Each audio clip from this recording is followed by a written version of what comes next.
বানানো চিকেন মহারানি আমাদের দুই মহারানির জন্য। তাই এখানে পেঁয়াজ আদা রসুন কাজু একটু নেড়ে চেড়ে নিয়ে ঠান্ডা করতে রাখলো, তারপরে ওটা হবে পেস্ট। আর তারপরে মশলার জন্য এখানে গোটা গরম মশলা, জায়ফল, জয়িত্রী, লবঙ্গ সমস্তটা একটু নেড়ে চেড়ে নিয়ে ওটাও গুঁড়ো করা হবে। আর যেই তেলটা গরম হয়ে গেলো সঙ্গে সঙ্গে মাংসটা দিয়ে একটুখানি নেড়ে চেড়ে নিতে হবে, মানে একটু ফ্রাই করে নিতে হবে। তারপরে যেই ফ্রাইটা হয়ে যাবে দেখবে এরকম কালার এসছে, তখন দিয়ে দেবে ওই পেস্ট করে রাখাটা। তারপরে সমস্তটা দিয়ে একটুখানি দেখবে জল বেরোবে চিকেনটা দিয়ে, তারপরে নেড়ে চেড়ে একটুখানি কষিয়ে নিয়ে দেখবে এরকম কালারটা আসলে দিয়ে দেবে টক দই। আর যে গুঁড়ো মশলাটা বানালাম সেই গুঁড়ো মশলা, তার সঙ্গে একটু বাটার। আর যেটা না দিলেই নয়, কাসুরি মেথি। এটা বেশ আলাদাই একটা স্বাদ আনে রান্নার। দেখতেই পাচ্ছ কালারটা পুরো চেঞ্জ হয়ে গেছে চিকেন মহারানির, আর চিকেনটাও ভালো কুক হয়ে গেছে।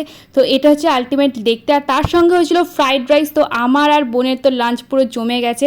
মানে মা আমাদের দুই মহারানির জন্য যে চিকেন মহারানি বানিয়েছিল সেটা জাস্ট খেতে অসাধারণ ছিল। তো আমি, বোন আর মা তো একদম জমিয়ে খেয়েছি। আর তোমাদের ভালো লাগলে তোমরাও করে খেও। Tata, by.